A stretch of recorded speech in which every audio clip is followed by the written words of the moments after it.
Alright, this is Odallus, The Dark Call. This is the second game from Joymasher. Their first game was Oniken, which is more of a straightforward action game. This is more styled after Ninja Gaiden, whereas this is more of a Castlevania, metroidvania style game. It definitely draws inspiration from Castlevania aesthetically, but also draws from things like Demon's Crest in terms of world design. We're going to, this file looks empty, it's always good to double check, make sure it's deleted. And we will go ahead and get started here. We will be playing normal difficulty, 100% glitchless. Glitchless, maybe a little bit of a misnomer. We do a couple of tricks that are inbounds tricks, so really glitchless is kind of first to avoiding major glitches and out of bounds stuff. We'll start in 3, 2, 1, go. We immediately skip a cutscene, go into the first level here. And we play as Haggis. Yes, his name is Haggis. He is a former soldier who lives in this town now and has a son. That's really all he has. So when he sees his town is under attack, he rushes onward to try to save his son. So that's going to be our main goal in the game, is to save Haggis's son. That will not be mentioned again until the very last level. So please remember if you can. Alright, pretty good movement so far, other than that. That's okay. I rushed it a little bit. Really easy to misjudge the fireballs. Hitboxes are pretty precise in this game. And you will notice Haggis always gets knocked backwards. So, whichever way you're facing, he's going to go flying the other way. We do have to come this way to get a key.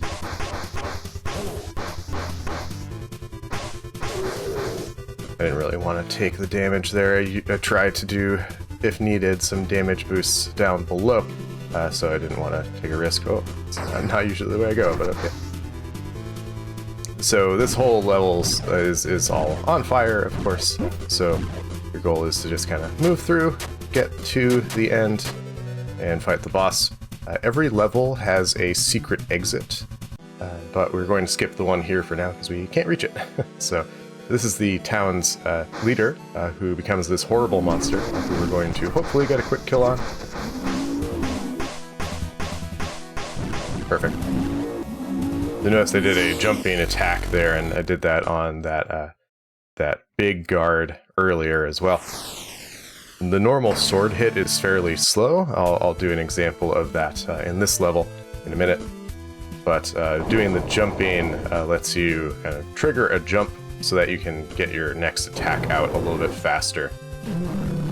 So beneficial to do that in a couple of places. We don't have the level 1 sword for too long, so it is nice to have a trick that we can use to make it a little bit faster, but it's not always helpful. So like here, you definitely want to be on the ground when your sword comes out. So that was the best attack speed you could get with level 1 sword. Whereas by jumping, you can speed it up just a smidge. Alright, we're going to try to catch a ride here. Did. It's fine that I took that hit. That money, not overly critical, but it is nice to get. Alright, we have more than 2 hearts here, so we are good to do a damage boost through this area. Normally you're meant to kind of ride those moving blocks and kind of figure out how to get safely through, but it's faster to just damage boost. So we got a golem armlet. That is a required item to finish the game, so we are going to get all the movement items. Cannot finish the levels without them.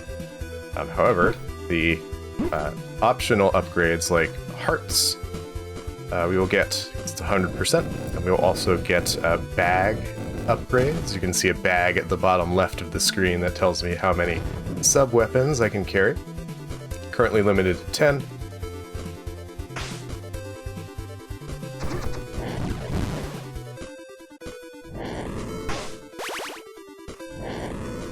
I could have gone for it, I got a little spooked.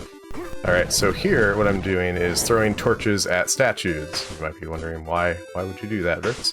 The answer is that we need to do so in order to get to the secret exit in this level. Nice, good. So the secret exit will take us to Forest 2. Forest 2 is where we will get an upgrade that will let Haggis breathe underwater, which is very critical for many parts of the game coming up. So we definitely want to do this first. It's a little weird. We're going to get the upgrade from the next level, which is Forest 2, creatively named. So we get this upgrade, a siren scale that will let us breathe underwater. And then we will take that to the aqueduct level. And there we will go underwater. And we will be able to get a dash ring. We're not going to finish this level that we're currently in until later, because it is faster to come back with the dash ring. So we're going to do that. Kill that guy just because he's very much in the way otherwise. Oh no, please make it.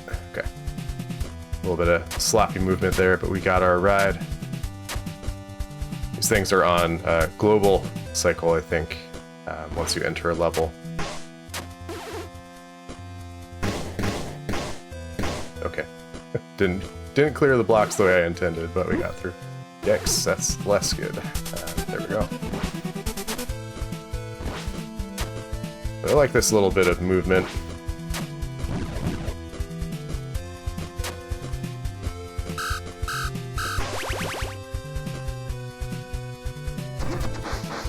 Good to throw an axe there. These bats don't always show up, so sometimes you'll waste an axe by throwing it there, but it's better to waste it than have to try to deal with them by jumping and using sword attacks when you don't know if they'll be there.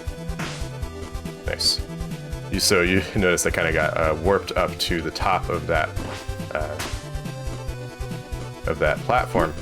You can do that. You just kind of hop into the right spot and hope you make it. This enemy is a leader in the enemy army that attacked our village, so we're going to throw torches at her in revenge. And that's it. So her whole shtick is that she's fast, but I don't know, I think Haggis did okay there. And we got the siren scale, so we're going to save and quit, go back to Forest 1, and then just immediately go back to the secret passage we opened. That will let us continue on to the boss. Get a little block puzzle here. Those statues I just passed kind of give a clue about what you're meant to do.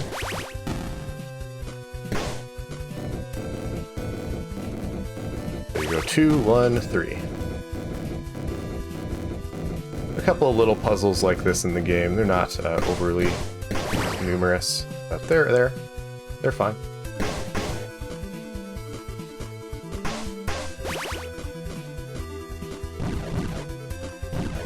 So I like to think of this as kind of a level-based metroidvania. Each level kind of self-contained, but has a lot of fun secrets to find and things to do.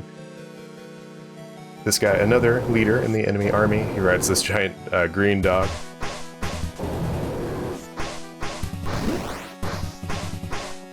Alright, and then he has a second form, so hopefully he does not jump around. I did not move over enough, that's okay. Ow.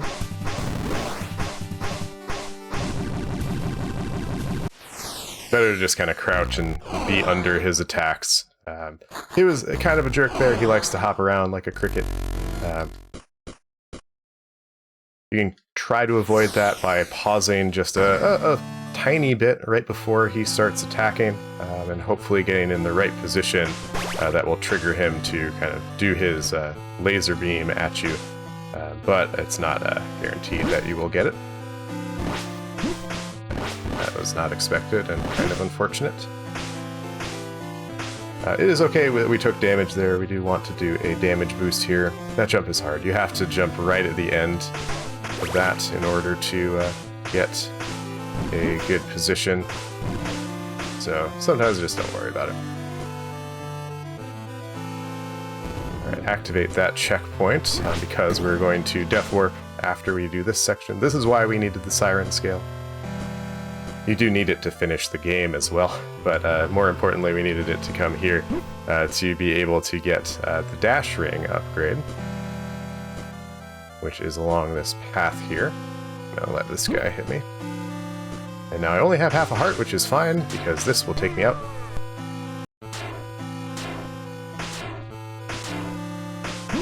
Okay.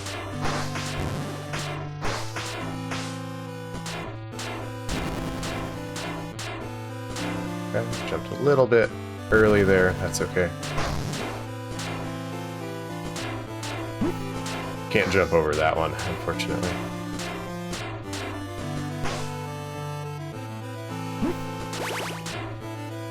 I knew I was going to take a hit and I wanted to have a little bit of health for safety there. I could have just run through and just taken the damage, but I'd rather refill my health a little bit.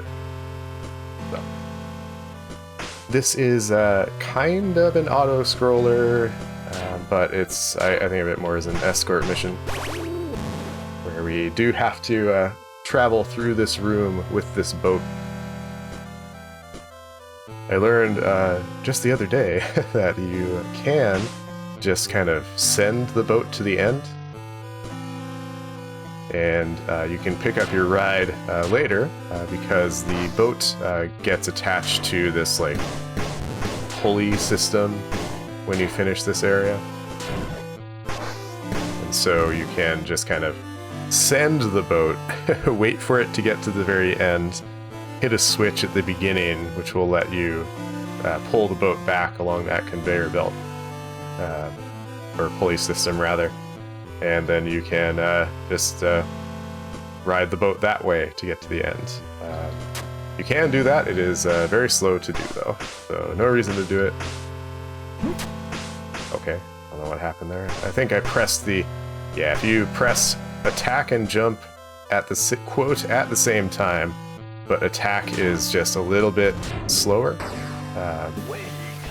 then you will... That's definitely not what I wanted to buy. Oh, that's too bad. We should be okay in terms of money, though.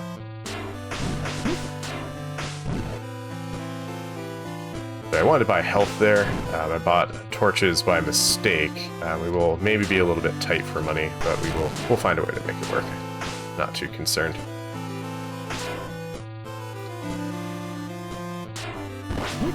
Okay. That hits okay. More ideal to go into the boss with full health, but having a little bit missing is not a big deal. No.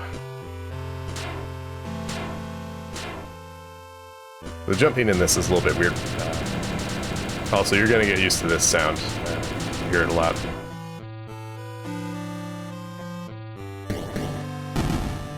Okay. Alright, so coming up on this boss here.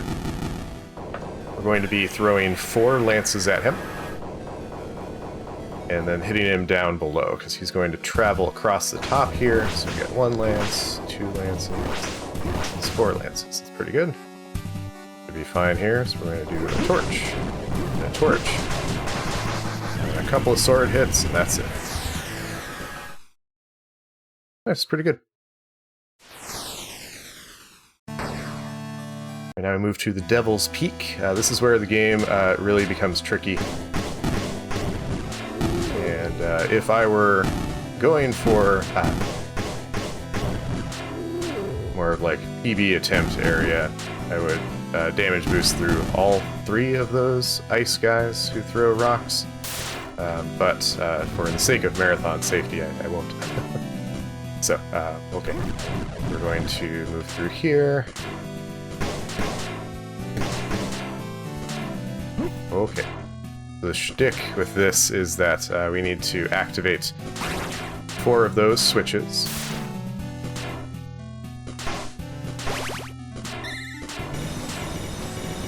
And in doing so, we will open a door.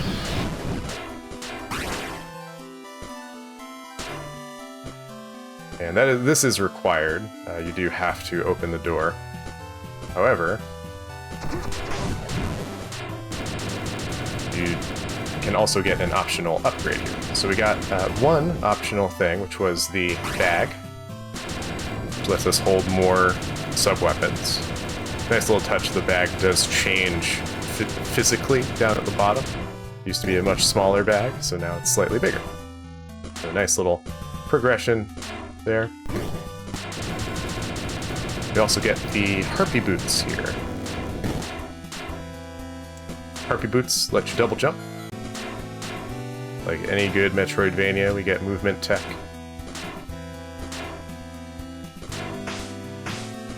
Should have been able to jump out of there, but that's okay. So that damage that I took is fine, as we want to deathwork. I have 6 torches, I'm fine. Cool. So as long as I have just bought 1 set of torches up to this point, it is fine that we spent some money earlier, and we don't want to overspend our money. Okay. Do this little puzzle here so that we can get the Steel Claymore, which is a sword upgrade. It does the same damage as our regular sword, but it does it twice as fast, so it's a nice upgrade. Alright, so here I'm going to buy lances and torches. We need both to beat the boss here. Nice.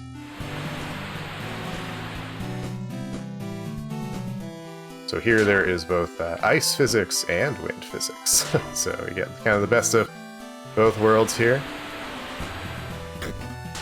We do have to climb up there to activate that lore stone. Those lore stones tell you some kind of cool backstory about the game.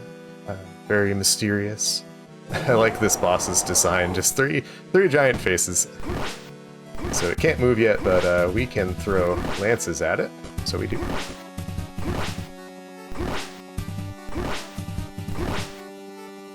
Not very good. There we go.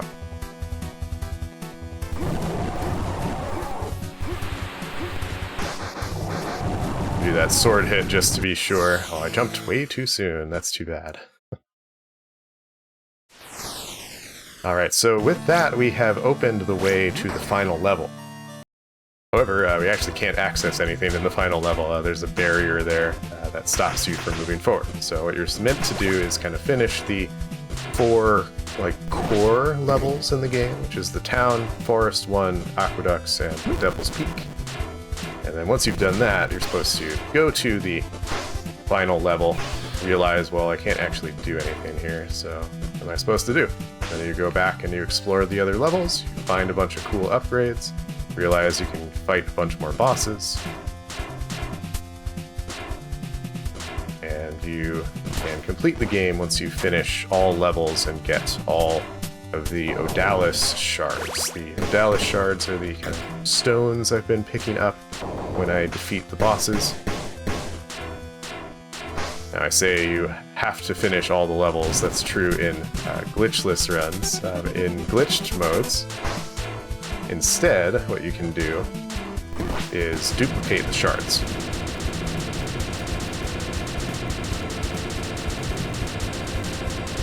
Focusing here, there we go. So you can duplicate shards by getting into boss arenas again. If you try to just walk into the boss level, or the boss room again, the game says, well, you already defeated this boss, so we're not going to let you get in there. So instead, what we can do is, if we can go out of bounds, get into the boss room, then we can duplicate shards. I'm not going to do that in this run. I just think it's a cool thing that you can do. Okay, that's good.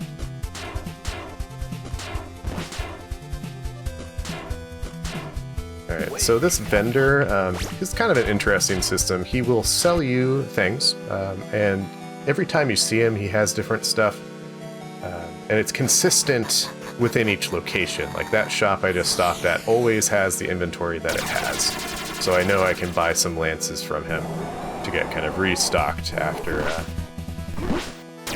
using a bunch of them on the boss before.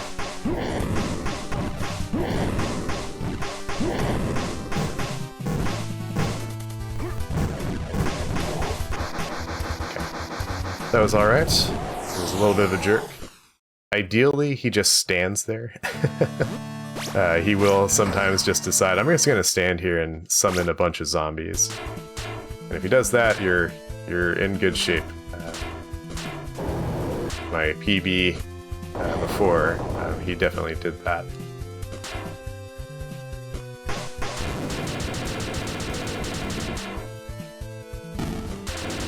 you saw how quickly attacks were coming out with this sword compared to before.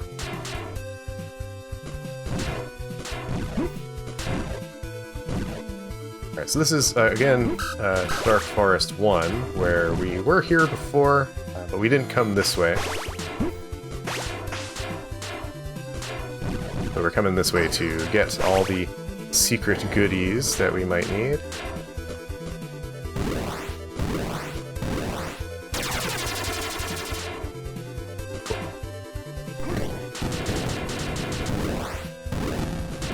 Alright, so I'm going to focus here, make sure I get through this. Should be good. Gosh.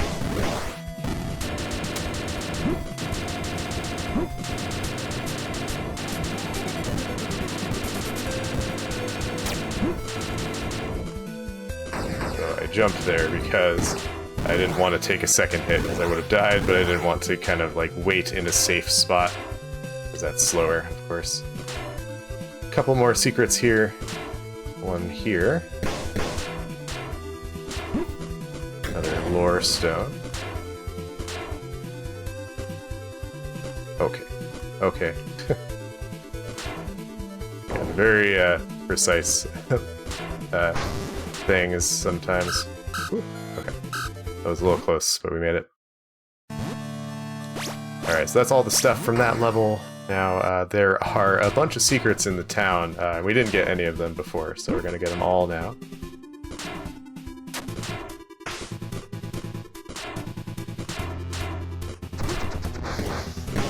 Nice to use an axe there, because you eliminate that guy right away. There's one of our secrets. Nice extra bag.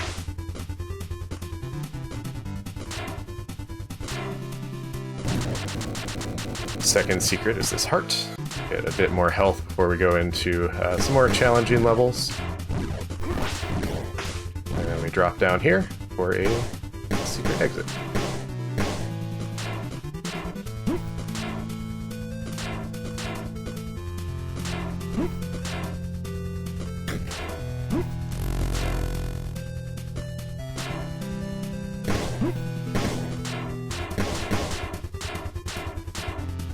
Alright.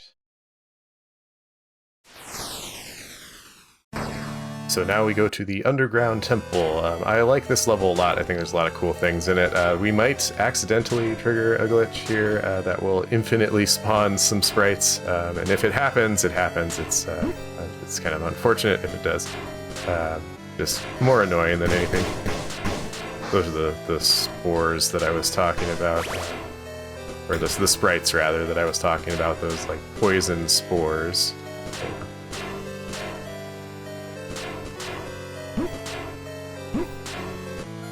So we get a couple of secrets in this first portion. Nice try, dude. So let's see if we accidentally spawn this. Nope, we did not. That's good. It's not terrible. What it does is it will have some sprites not spawn in an upcoming area. Doesn't break anything, just makes this next room a little funny. It can definitely happen, I don't know what triggers it, but this guy won't show up if you trigger it. And there are a bunch of obstacles in this room, like these blocks and spikes. Those won't show up if you trigger that glitch by mistake. It's quite goofy.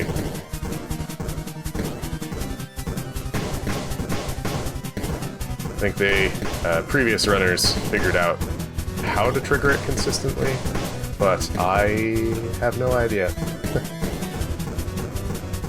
We're gonna keep running here.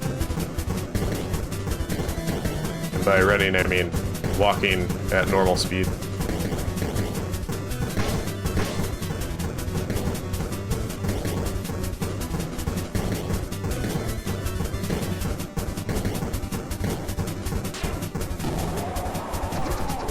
You don't have to throw that axe, I just like to.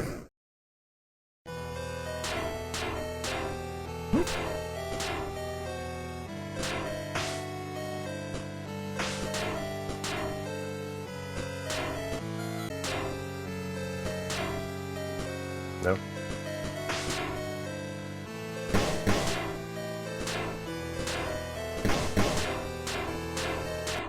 Alright, so we now have this secret. It's a little side quest where there are 3 of these rooms in the world. And this guy will give us a prize if we find the other rooms. So it sounds pretty good. Oh my gosh, why? I do want those, unfortunately. And things just are not working correctly for me recently. I don't know what happened there. So mainly I wanted those for the sake of having a nice little sub-weapon restock. We do want to use some of them later, so good to get restocked when we can. Oh wait, yeah. Things hit really hard in this level, so it's good to kind of take your time if you need to.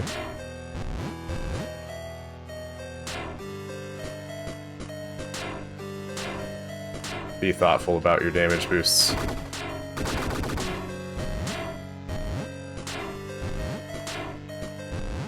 Oh boy.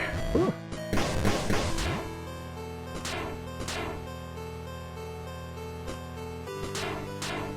That guy, I probably could have taken a hit, but I decided not to. Where are you?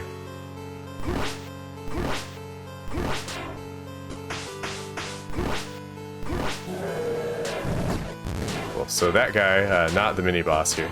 Mini-boss is our friend here.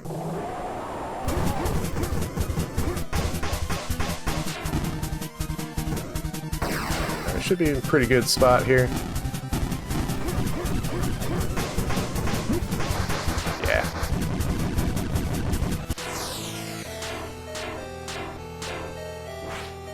Alright, so that guy's done. We get the Pazuzu cape. And that lets us glide up those air currents is required to reach the boss here. It also lets us just glide in general. So Haggis now can... Just kind of smooth sailing.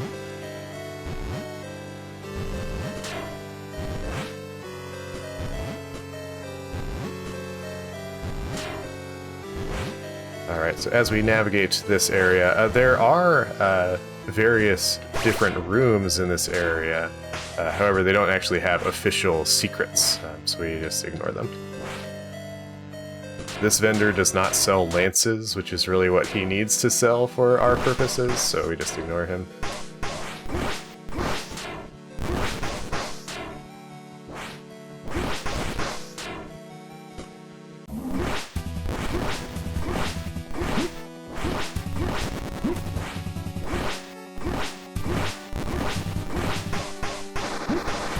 I knew he was close.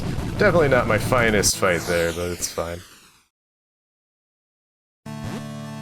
Alright, so with that done, we go back to Aqueducts 1. I didn't mention it in that room while I was in there, but nice little Metroid reference there with the fleshy walls that shoot rings and such things. That face boss is, I like to call him Father Brain.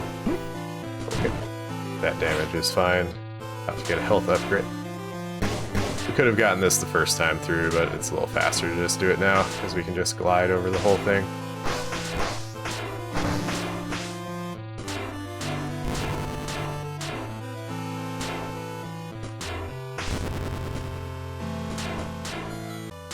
Get another bag.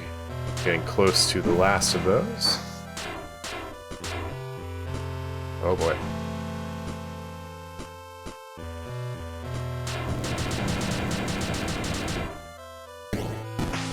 So open up the path to Aqueducts 2, which is both my favorite level and my least favorite level. It has some cool stuff in it. Really great design, great music, but also is just pretty tough.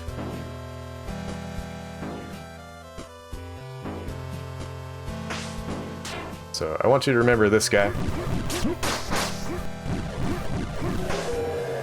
So I had to use a bunch of torches on him, right? Let's keep him in mind. We'll see another one, and we'll see how we do once we get a sword upgrade that we're going to get in this level. I'd like to trigger that guy's attack because he does like to throw his pinwheel at you with bad timing. Oh boy. That's fine.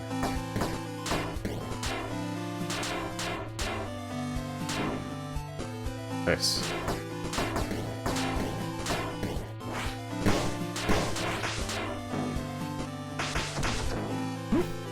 Alright, so coming up on a tricky jump, it's very easy to mess this up.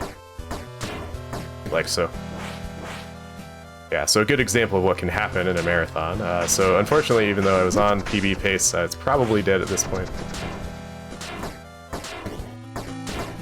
There we go, that's what your Spence is supposed to do. Is you have to dash off that block very quickly, turn around, but not too quick. So now we get to skip the rest of this area. What you're meant to do is find some switches, free a boat, and then ride the boat to the end of the area. No, we don't do that.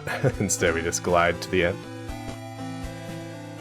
Yeah, missing that jump is, once you know how to do it, it's not too bad, but it's very easy to just, like, press jump slightly too early and bonk your head. And if you do that, then, well, you are done. I didn't fall as badly as I could have, fortunately, so didn't lose as much time as is possible. So good to show what can happen in a marathon run, right? Very possible to miss that.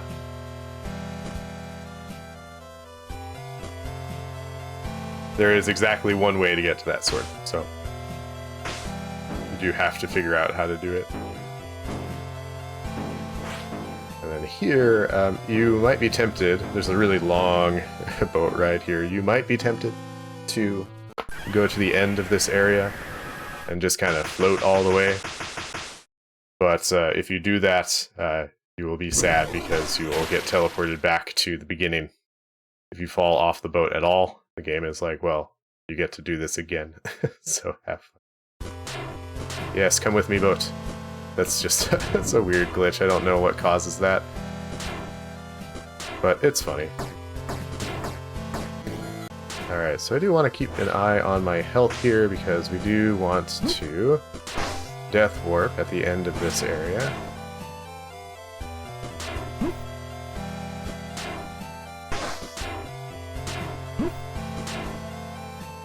So, you know, taking damage on purpose here.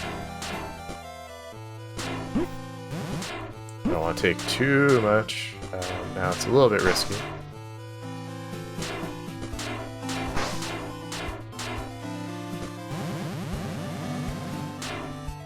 If I have low health, I wait for those guys. The seaweed definitely feels like a Teenage Mutant Ninja Turtles reference, but I'm not sure if it is or not. Take this death warp. Cool. Okay. Good on money so far. Sometimes you can only buy a bunch of lances there, and sometimes you can get all the things.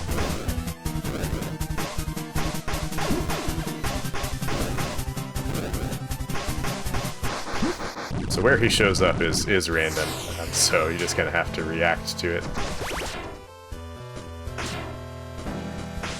We're gonna get a little bit extra money here. Alright, then we have one final big room here. There's a puzzle room here. You can just go through this to the end, but if you do that, you miss out on this puzzle and getting a heart upgrade. So to get the heart, we have to find 3 switches. They each take a different number of hits to activate, so you just kind of have to smack them until you hear a sound. Unfortunately, I know that it's 2, 8, 3.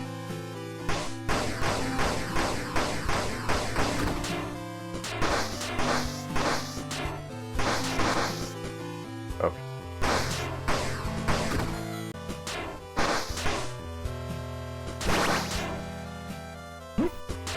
It is fine that we're taking some damage there. Okay. So these eels just like slow your movement down. Hey, here's this guy. Takes exactly 3 hits with this upgraded sword. So the sword is much more powerful. It's really nice. Alright, the boss here is one where you hope you do it right, so let's see if I do.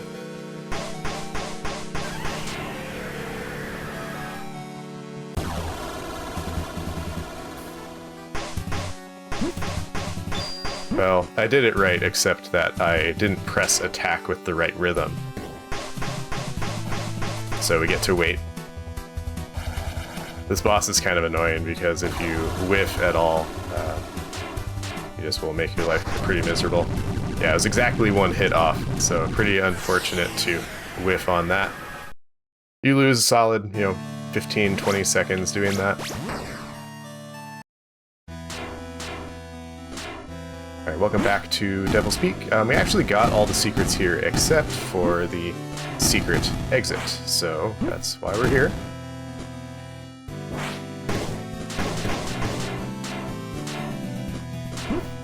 Okay.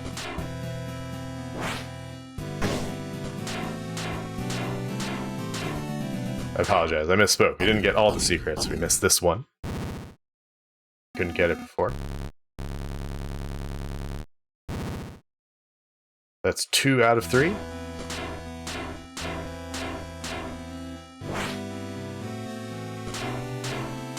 Fortunately, the last one is on the path in this next level. This is the Frozen Mines. I hope you like minecarts. Because boy, do I got a minecart level for you. It's immediate minecart. So you can jump, you can duck. And obviously you avoid losing your cart or falling into the abyss. Interesting thing about this is that the game really cares about you following the path. And so if you fall off the path, kind of go out of the bounds of what it expects you to do, then it'll reset your position. However, we can take advantage of that and kind of glide our way through some of those. You'll see later.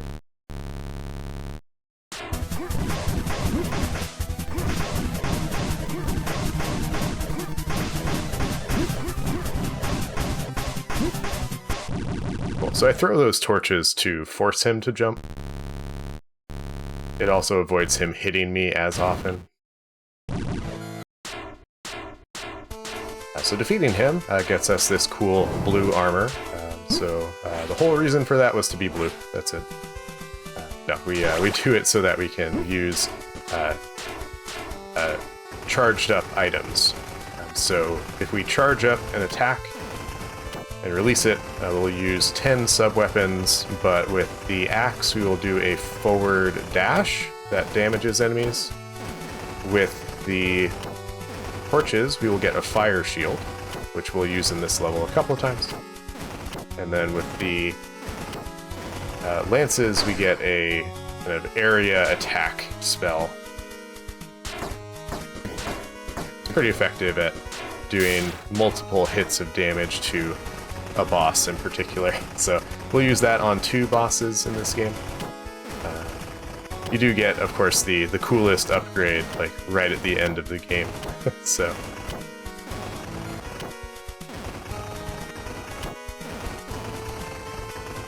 Alright, so for this minecart, we can skip a tiny little bit of the end of this by destroying the minecart there. And just kind of gliding our way.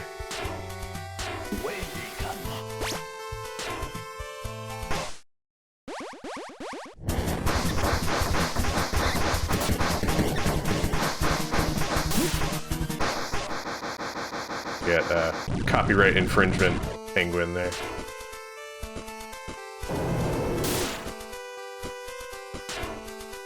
Alright, so this little area here, we're going to try to climb up without taking too much damage, but it's okay if we do, because we can get a health refill right here.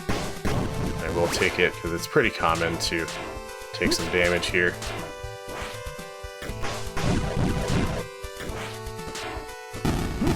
Especially from that. Alright, this is a trick. Float over this guy. So the wall that broke there, it spawns in as long as there's not an enemy there. So because we floated over the enemy's spawn line, It did not spawn in. And so we were able to grab the key without having to fight the enemy there. And here, I'm going to go through some of the minecart, and then I'm going to lose the minecart to float through the rest. So do this, jump and glide, dash off, dash and jump and glide, get the heart, and then immediately start dropping.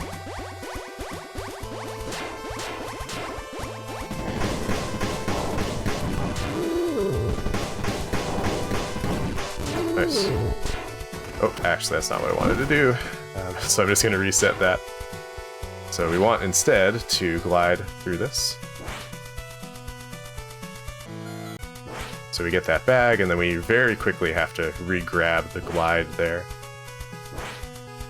So if you don't land on that platform, if you grab that platform, the game will reset your position. Alright, okay. One final block puzzle.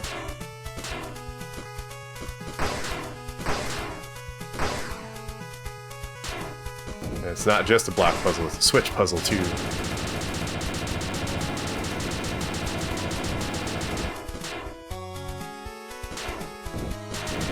We had to hit that switch up top to open this door. It is faster to do the dash to push these. I'm sorry. If you don't, then it pushes like that, and it's very slow.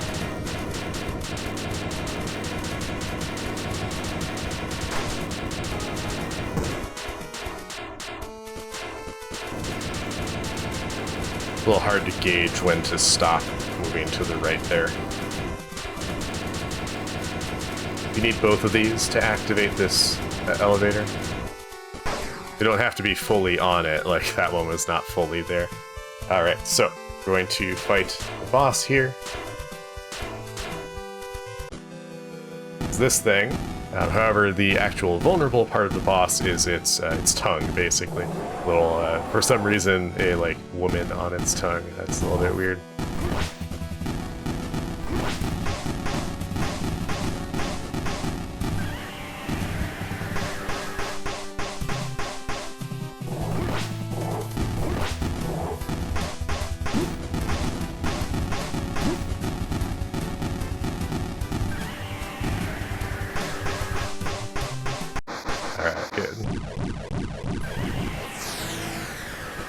Alright, so we have the final shard. All of those shards we've collected reform into the Odallus stone, which you can see at the bottom right there.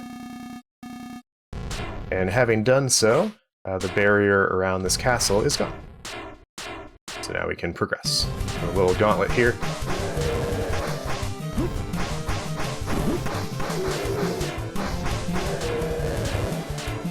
Saw that money drop, so I kind of want that.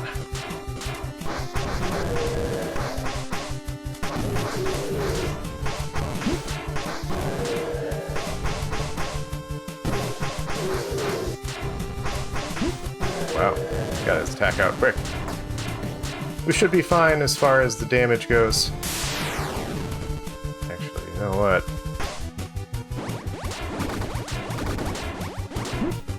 Oh, that's no good.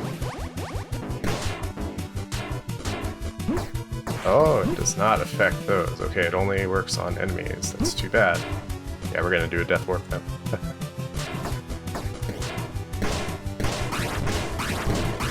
Cool little room there. Nice flow to it. So what I'm gonna do is get hit by that. So that death warp lets me just have full health fighting this boss. Good backup if you get kind of wrecked on the way.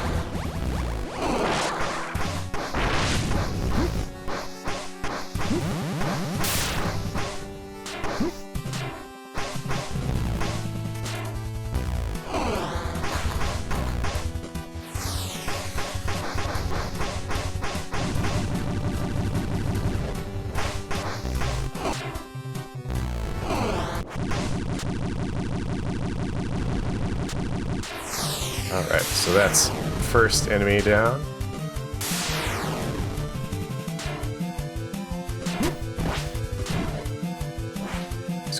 float through here.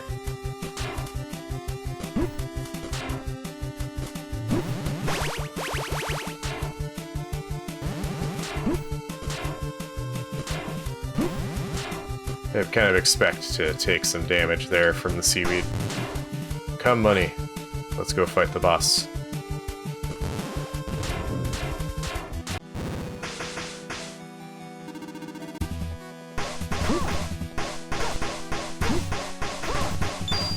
So the same lady does not change her strategy at all. She does power up, though, and then does the same things.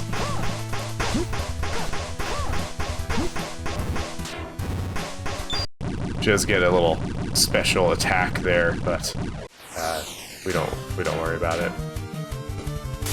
All right, then go to the final area.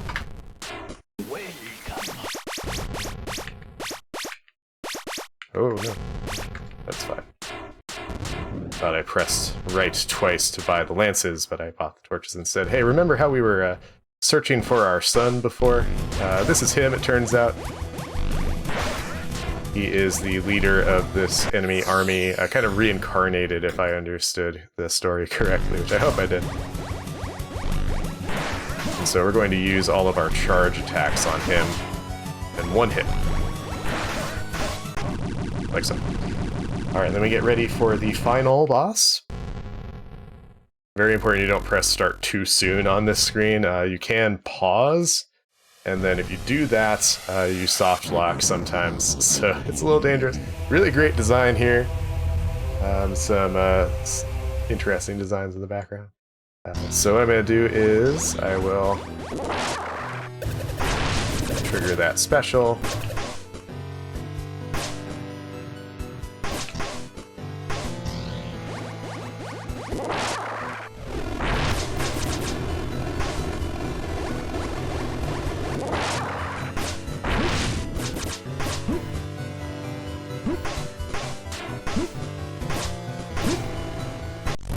A little bit slower than I'd like, but that was fine.